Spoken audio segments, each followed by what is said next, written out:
Orang yang usianya berkah, ibu pernah dengar doa, ya Allah berkahi umurku kan? Bukan ajal. Ajal dengan umur itu beda. Apa artinya ajal? Ya. Nah, waktu kita terbatas. Kita ambil ilmu sahabat saja dengan cepat. Kalau belum tahu, katakan wallahu a'lam. Baik. Apa artinya ajal? Ya. Mau dapat ajal? Pasti. Udah kenceng diralatnya? Pasti. Baik, pasti. Baik. Ajal itu pada mulanya, pada asalnya, itu yang kita sebut dengan usia. Batas kehidupan. Ajal itu batas kehidupan. Jadi usia itu kalau dibawa ke bahasa Qur'annya atau bahkan bahasa Arab standar, itu asalnya namanya ajal.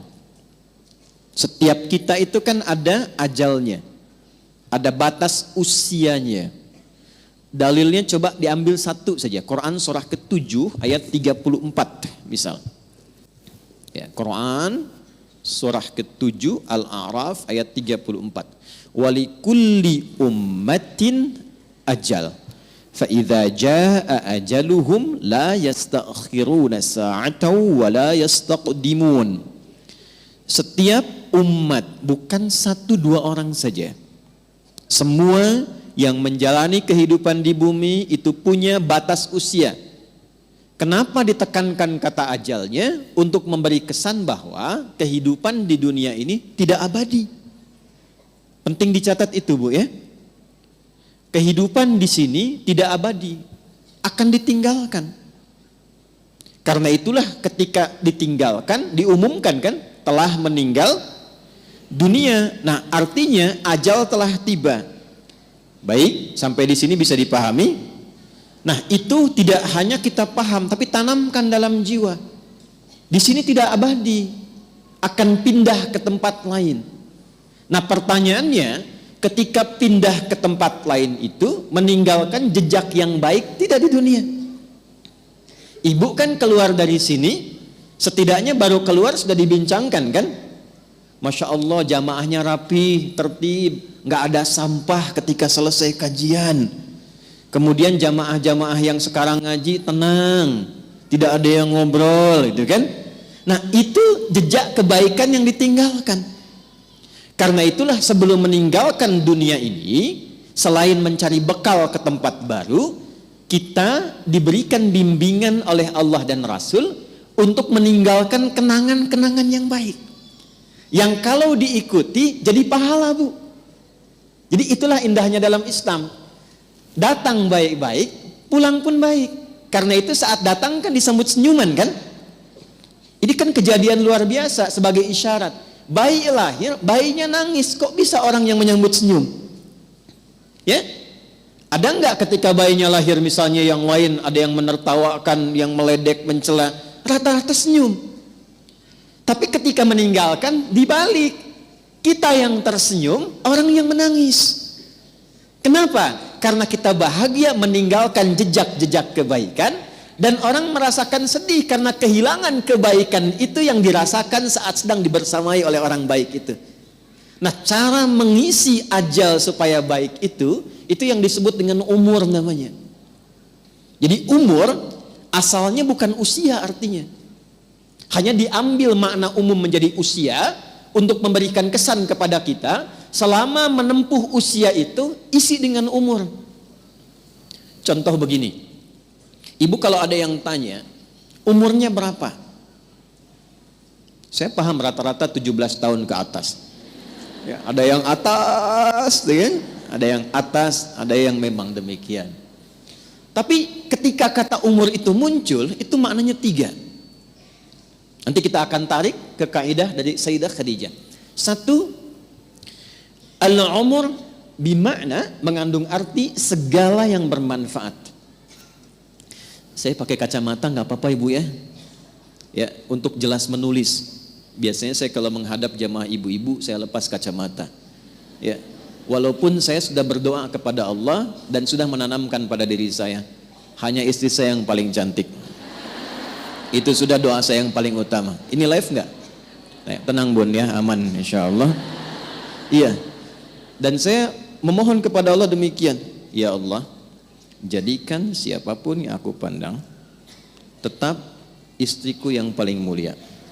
Dan jangan pernah tanamkan pada jiwaku keberpalingan dari istriku dan ketertarikan selain apa yang istriku ridhai. Jadi ibu jangan berharap banyak kepada saya. Ya.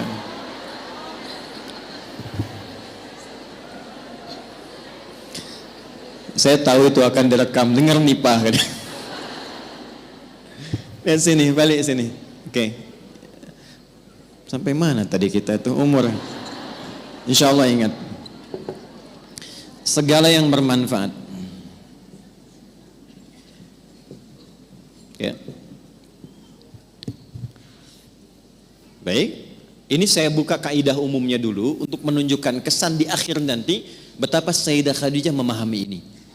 Lalu kita tarik kemudian praktek dalam kehidupan beliau, poinnya apa, itu yang kita simpulkan nanti dan dibawa pulang. Singkatnya, selama hidup, kalau ingin dikenang, punya nilai kebaikan bahkan sampai masuk ke alam kuburnya, tapi nama dan kisahnya tetap harum, maka buatlah dan rencanakan semua aktivitas yang punya nilai manfaat. Melihatlah dengan yang baik saja. Bila yang dilihat tidak bermanfaat, tak harus dilihat. Berbicara yang mengandung manfaat. Bila yang akan disampaikan sekiranya tidak bermanfaat, bahkan cenderung menyakiti, maka abaikan. Sampai ke ujung kaki. Sayyidah Khadijah radhiyallahu taala anha, saat masih ingat kita bahas sebelum beliau menikah dengan Nabi, itu memegang teguh asas yang pertama ini. Tidak pernah bicara kecuali yang bermanfaat. Tidak pernah berkegiatan bahkan dengan kawan-kawannya kecuali yang mengandung manfaat. Bahkan beliau itu punya teman-teman untuk berkumpul, Bu. Punya kalangan berkumpul. Ya seperti para ibu lazimnya sekarang, pasti kan punya teman ya. Di pengajian, bertetangga, kadang-kadang kumpul untuk arisan, kadang-kadang kumpul untuk kegiatan tertentu. Sayyidah Khadijah punya. Tapi yang paling luar biasa, semua teman-teman Sayyidah Khadijah ini ketika berkumpul itu mendapatkan kemuliaan sifat dari beliau, sehingga viral di kalangan wanita-wanita Arab pada masa itu bahwa kalau ingin melihat perempuan yang bermanfaat, inilah lihat kelompoknya Sayyidah Khadijah. Dan jangan kira kita samakan dengan era sekarang, tidak. Ibu jangan lupa, dulu itu jahiliyah, di mana perempuan itu pada umumnya itu menampilkan dirinya supaya mendapatkan ketertarikan dari para lelaki. Disebut dengan tabarruj namanya. Kalau pakai emas itu nggak tanggung-tanggung. Misalnya 1,5 kilo tempel di kaki kanan dan kiri. Supaya kalau jalan bunyi cek gitu kan. Ada yang lihat. Pakai pakaian terbuka. Ya, jadi kalau dilihat kondisi sosial pada masa itu, secara antropologisnya, secara budayanya, itu rata-rata perempuan, mohon maaf sekali, memang sangat terbuka keadaannya dan kurang menjaga diri. Tapi kalau sudah melihat Sayyidah Khadijah dan teman-teman beliau, itu semua hormat. Nyaris tidak ada yang mau bicara di depan Sayyidah Khadijah, saking hormat dan kagumnya atas wibawa beliau. Ini semua diam. Dan saat ada orang yang usil pun pada Sayyidah Khadijah, itu teman-temannya, ini sebelum menikah dengan Nabi, itu teman-teman sekitarannya itu langsung melindunginya. Berbuat sesuatu yang Allah telah tetapkan itu, jika kita menjalaninya dengan istiqamah dan dilakukan karena Allah, maka Allah yang menggerakkan hamba sekitarannya untuk menjaga hamba dimaksud. Jadi kalau dari sekarang ibu menjadikan semua aktivitas usia itu untuk menaati Allah, ya tidak harus dalam konteks sholat saja. Bukan hanya sholat, bukan hanya baca Quran. Saya ingin mengisi sisa hidup saya untuk menaati Allah. Mulai sekarang saya akan gunakan pandangan pada yang Allah sukai saja. Saya akan gunakan pendengaran pada yang Allah sukai. Saya akan gunakan lisan pada yang Allah sukai. Kata Allah, jangan gibah. Saya tahan gibah. Saya tidak, Ustaz. Bagus. Tidak seperti ibu itu tuh. Kalau bicara, masih berarti. Tahan. Tahan. Itu kalau bisa dilakukan, Allah balas, mengangkat wibawa ibu. Jadi dari segi umur, itu akan dikenang, ini orangnya orang berwibawa, orang baik. Ibu kalau nggak percaya silakan. Kalau melihat orang salih, solihat, malu kan kalau berkata kotor? Coba silakan, mau berkata yang kurang baik, walaupun terbiasa bergaul di tempat yang kurang bagus, bertemu orang begini nggak mau mengeluarkan kata-kata kotor. Saya kalau ketemu preman, Bu, nggak pernah berkata-kata kotor pada saya. Assalamualaikum Ustaz, Assalamualaikum Pak Kiai, doakan ya.